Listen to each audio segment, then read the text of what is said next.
So it is not all the containers they can subject to X-ray. You see, they do random picking. So if the criminal is running contraband, he's always praying, let my container not to pick to be X-ray. Then they put it on board. But at any transit point, if you are lucky, it goes through, you get it. Yeah, we started having these problems until the X-ray came in. Those days, most of our exports, the yam, garri, red oil, were intercepted in the Western world containing cocaine or cannabis or the otherwise. As for that, we did not trade in arms and ammunition, but the drugs. Because Ghana became a transit point. When they pick it direct from wherever it's being manufactured there to the consuming countries like the US, the UK, and the European, they know the custom officers there are trained, they know the source. But when they turn it, bring it to West Africa, everybody knows marijuana and cocaine is not produced in West Africa. But gradually, they are now aware, so they've opened their eyes. Okay, that's it. You see, these scanners that were introduced into electronic examination by customs originally was not meant for revenue reasons. They primarily were to detect contraband, illicit, arms and ammunition, and the drugs. Okay, so you'll be shocked. This poor Ghana, when we had our scanners in the year 2001, we have to train British, Israelis, and German custom officers on our machine here before they accepted and knew and were ready to invest. Because it's huge, the scanners. The first scanner, the GSL, that's where I worked. I know the cost. We invested $20 million by a private company. Ghana government said they didn't have money. It's a private company from Switzerland who financed it. $20 million, but by the time we say Jack, within a year or two, we've paid them that money because we arrested a lot and a lot of revenue came. Importers were now scared, so they became very compliant. And though the annual traffic of importation reduced, we recorded a higher revenue because compliance was very high. If you dare, we easily intercepted your cargo. So we didn't have any cost to pay back for the machine. And it's now for the owners, and Ghana government is owing it. Any project, Ghana government will say no money. Yes, so we trained Israelis, the British, and the German. They came, stayed with us for this. We trained them. They were marveled. So they went back and then told their government, please, it's worth it to invest into cargo imaging scanners. And quickly, the British, for instance, police all their entry points between them and other European countries with their mobile scanners. Then at the seaport, they had these fixed ones. And it yielded results. One of the things British businessmen traffic in, you'll be surprised, tobacco products. Do you know that? Cigarette. Yeah. The duty is so high to discourage you from consuming it. And alcoholic beverages. So when they introduced the scanners, within a short time, their interceptions and recovery of revenue made them pay for all the scanners. Why did I get this thing? When I went back, went to the UN, when I was coming back on my way, holidays, I will stop over in Britain to visit my children. So when I got there, I was holding a certain curtain. So the custom officer was curious that we are holding a travel one back. Why are we holding? So they knew the mode and manner these traffickers were smuggling. So they said, oh, sir, we are sorry to pull you aside. We just want to do an intrusive examination on this, your captive, not your bag. I said, fine. I kept quiet. Then they did it. Then I was smiling. Then I said, well, I know where you are coming from. You are trying to detect tobacco or alcoholic beverages in the captive because that's the manner in which they are being. Then I said, what do you know? I said, oh, I'm from Ghana. That sense. I'm among the people who train your first custom officers to know how to scan. And they said, wow, can you spend some few weeks first to forgo your holiday? I said, no, I'm going to see my family.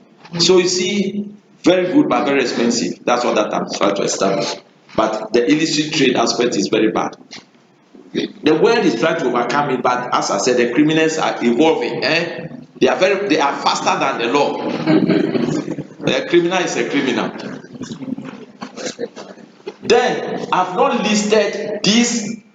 To me, is one of the greatest disadvantages. It's not on the note. Who can tell me, apart from the ones here, there's one greater disadvantage that will not want you to invest or even use the container traffic to convey your cargo. You might prefer to be offloading your cargo into the truck, but still, that advantages outweigh the disadvantage. That's why we are still using them by sea, by land, but there's one disadvantage that is also very characteristic and very worrying. Who can tell me? It's not on your slide. This one, I always want to test. There's one more disadvantage. Container traffic. Yes. The cargo has to be fixed with the container. Oh, it's done. If it is not fit, where did you done the design? If you will get it from. Cargo may be bigger than. But then we will see very soon. We have the types of containers. We have containers for overheight cargos. So that one, the top is open. We'll see very soon when we roll the slide and you see the size and type of containers. Yes, any attempt. He has attempted. One greater disadvantage. It's not among those who said. Yes. Try, and scratch your head. More. Yes. That's about maintenance of the scanners. I'm talking about the container, the box itself, scanner. The method of the scanner is the company that is have invested in that scanning project. You know each container scan. You know how much Ghana government pays. You know still the scan belongs to the private companies. Yes. The NISCAN belongs to that company, NISCAN Limited. The other one still belongs to Gateway Services Limited. We pay them for each container scan a certain fee. Yeah, so that yes. Lots of containers. Lots of containers. Yes. The advantage I'm looking for can lead the loss of the container through damage, okay? So that there's something that happens before that can lead to the loss. That's what I'm looking for. Yes.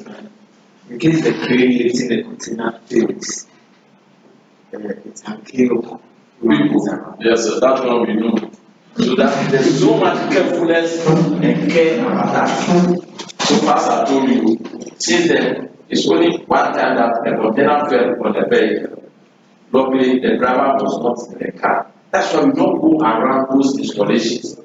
When containers are being carried by these top lifters driving them, but we don't go there. Yeah, so yes, this disadvantage, I'll give you, okay, maybe beforehand. This management is documentation. Oh, that is documentary fraud. It's standing on this phone, cut across shipping. Okay. This disadvantage I'm talking about happens or occurs when containers leave the environs of where they are traded in, like the port, which is where they equipped for handling and everything. So when they set up to their various transit destinations, something happens that makes them one of the huge disadvantages. And so you said, piracy, no. I said when they leave the sea, yes. Okay. When you use this When what? transshipment, No. sometimes the container gets missing. No. Correct. When containers are involved in accidents, its retrieving is very difficult. When containers are involved in accidents, its retrieval is very expensive and difficult. Fancy container traveling from here to Kumasi, then in the bush, some rural area, it falls off and even falls into a valley. Where are you going to get the hand equipment to retrieve it? It takes days. We are there, agents. We suffer. When they call you, the car is involved in an accident, only for you to go to the site where the container has even fallen to. Only God knows. So God has been performing miracles for us. So, for instance, then you have to look at the nearest town that you can get the handling equipment. Anyway, if you can get a crowd, so its retrieval or the management of accidented containers is very important, very extra expensive. Good. So it's good somebody talk well. Any questions so far? Comments? Yes. As you have money and I want to invest in am I allowed or you have a company you can? It's allowed. If you want to set up a container manufacturing company, and be the owner and lease it to the carriers, it's allowed. When we started importing cylinders for our gas industry, there are gas cylinder manufacturing companies now in Ghana. Is that not it? Yeah, everything is allowed on this earth, provided you do it legitimately. All right. But as I said, you see, nobody is daring. It's capital intensive. Okay. Any other concern? We begin. I did tell you from the beginning what is a sea container. We have noted, but there's a difference between what is a sea container. Then even if the container is manufactured by the steel or which other products and have got certain parts of it, that necessarily qualified it to be used in the sea trade, the answer will always not say always. So these are the features of any metal or whatever material box with the standard measurements that can be qualified or agreed as a sea container. That container should have a permanent character and strong enough to be used repeatedly. So the lifespan of containers are averaging between 20 to 25 years. You get it? So that means the first point, you should be strong enough, not easily damaged, and to be repeated and repeatedly over the 20 or 25 years lifespan is very important.